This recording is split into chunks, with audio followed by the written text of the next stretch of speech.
Our topic of this discussion is comparing the central pillars of Hebrew tribal life with Greek philosophy. During this conversation, we want to compare how Jesus linked his teachings to the central pillars of Hebrew tribal life with Greek philosophy.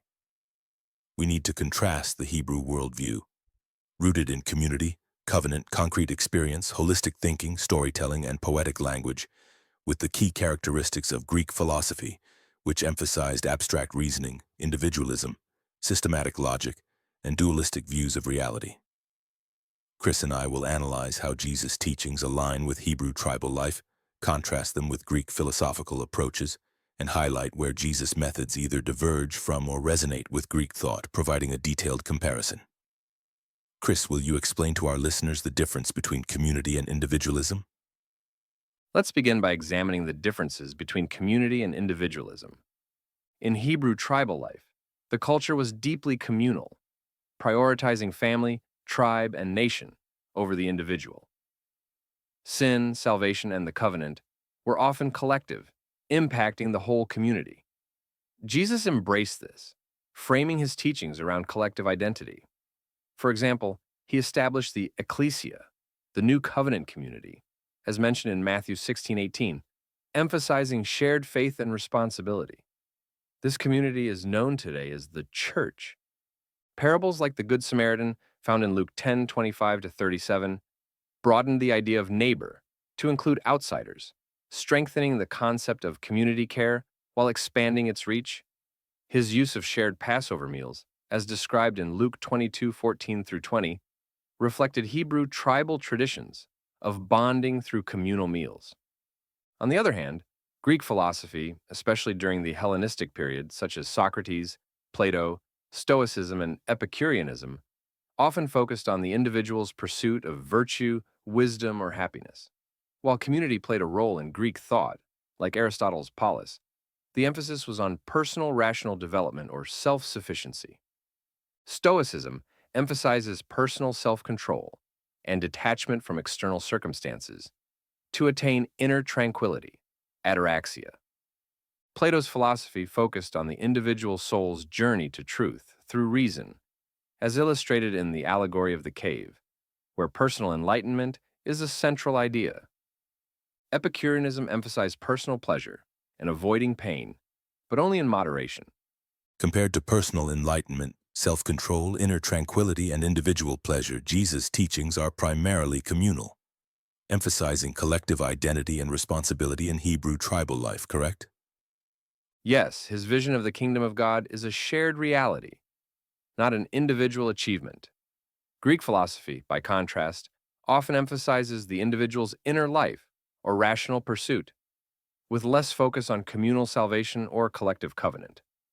However, Jesus' inclusion of Gentiles in the new community, as seen in Galatians 3:28, shows a universalizing tendency that aligns with the Greek philosophical ideal of universal truths accessible to all rational beings, though Jesus bases this on relational faith rather than individual reason. Now that's interesting, Chris. Jesus' vision of the kingdom of God is a shared reality based on relational faith rather than individual reasoning. Chris, could you explain to our listeners the difference between relational faith and individual reasoning? Okay, covenant and relational faith versus rational inquiry. In Hebrew tribal life, the covenant and relational faith reflected ancient Near Eastern treaties, highlighting a relational bond between God, Yahweh, and his people, based on lived experience, yada. Jesus built on this. He declared a new covenant in his blood in Luke 22:20, connecting his death to the relational promises found in the Hebrew scriptures, such as Exodus 24:8. His use of Father for God, as in Matthew 6:9, and statements like, I know my sheep and my sheep know me, in John 10:14, reflect the experiential, relational knowledge central to Hebrew thought. Jesus described faith as a lived commitment, not merely intellectual agreement, for example, follow me, as in Matthew 4:19. On the other hand, in Greek philosophy known as rational inquiry, the Greeks emphasized reason, called logos, as the way to truth, often abstract and systematic. Socrates used dialectical questioning to find universal definitions of concepts like justice and virtue. Plato's theory of forms suggests that ultimate reality exists in abstract, eternal ideas that can be understood through philosophical reasoning rather than sensory experience. Aristotle's systematic approach organized knowledge logically, emphasizing empirical observation and rational analysis to better understand the world. So in comparing the two, Jesus' teachings are rooted in the Hebrew covenantal framework, emphasizing a personal experiential relationship with God over abstract theorizing. While Greek philosophy, on the other hand, seeks truth through intellectual inquiry, it is often disconnected from relational or divine commitment. Although Jesus' use of logical arguments in debates with the Pharisees, as seen in Matthew 22:15 through 46, shows some similarity to Socratic dialogue, his focus remains on faith as a lived, covenantal relationship, not a philosophical system. The Greek emphasis on universal truths, however, parallels Jesus' extension of the covenant to all nations, though he frames this in terms of divine invitation rather than rational discovery, correct? Yes, and that brings us to comparing concrete thinking with abstract reasoning. In Hebrew tribal life, the Hebrews thought in concrete experiential terms, with yada implying lived knowledge, and Jesus' teachings reflect this, as seen in his parables, such as the Sower found in Mark 4:1-20, which uses concrete imagery from daily life, seeds, sheep, and vineyards, to convey spiritual truths. Jesus' miracles, such as healing the blind, John 9, or feeding the 5,000, Mark 6:30-44, served as tangible signs of God's kingdom, encouraging experiential faith.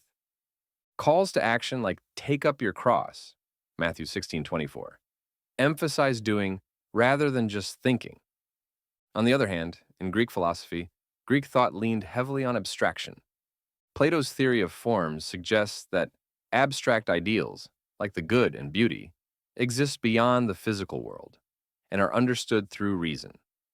Aristotle's metaphysics examined abstract ideas like causality and essence, organizing knowledge in ways unfamiliar to Hebrew storytelling. Stoics distilled virtue into universal principles, applicable regardless of context, emphasizing internal reasoning over external actions. So in comparing the two, Jesus' concrete experiential approach closely aligns with Hebrew thought, using relatable imagery and actions to make the kingdom accessible. Greek philosophy's abstract reasoning, by contrast, seeks universal principles detached from everyday experience. While Jesus' teachings occasionally engage abstract ideas such as the nature of the kingdom, John 3, he grounds them in concrete metaphors born again as a spiritual rebirth. The Greek focus on universal truths might resonate with Jesus' universal mission, but his method remains rooted in lived experience, not philosophical abstraction, correct? Yes, that's correct. Jesus surely never asked people to detach from everyday experiences in their general worldview as we see in the scriptures. The Greek concept of detachment, which scholars refer to as dualism, should be our next topic. Well, in Hebrew tribal life, the Hebrew holistic view is where shalom, wholeness, connects spiritual and physical realities. Jesus embodied this. His miracles, like healing the leper, Mark 1:40-45, restored physical, social, and spiritual wholeness, reflecting shalom. The Sermon on the Mount, Matthew 5-7, depicts a kingdom where righteousness, mercy, and peacemaking encompass all areas of life. Teachings on forgiveness, Matthew 18:21-35, promote relational harmony, aligning with shalom's comprehensive restoration.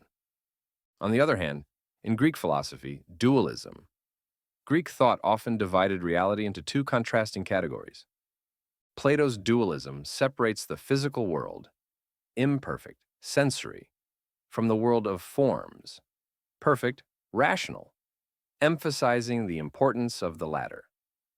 Stoicism distinguishes between what is within one's control, mind, virtue, and what is outside of it, external circumstances, emphasizing internal detachment. This dualism often devalued the physical in favor of the spiritual or rational, unlike the Hebrew integration of both.